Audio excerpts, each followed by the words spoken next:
That moment when it turns out, of course, that these were messages that were being deleted on behalf of the News of the World, that moment is the emotional core, not just of this inquiry, but obviously of the whole hacking issue. I thought it was notable how poised, obviously, the Dowlers were in their evidence. I had a quick look at them as they were sitting just before they came forward to give evidence, and actually it's Hugh Grant next to them, who's much more, as is his wont, sort of fidgety. They were very serious, but obviously focused on what was ahead of them. And I think also it's unusual to see two people giving evidence to an inquiry or indeed to any court proceedings together.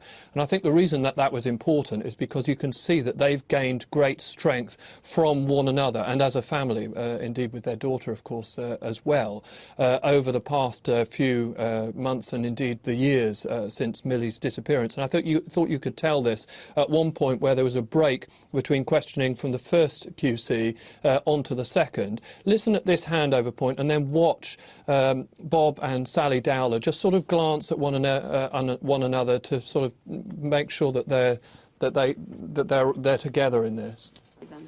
Thank you very much. If you just wait there, Mr. Jay will have some further questions.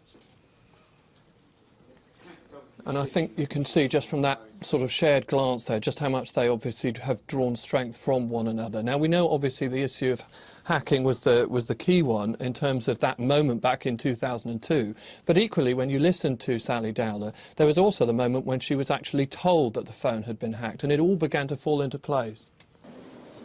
And as soon as I was told it was about phone hacking, literally, I didn't sleep for about 3 nights because you're replaying everything in your mind and just thinking, oh, that makes sense now, that makes sense. Yeah.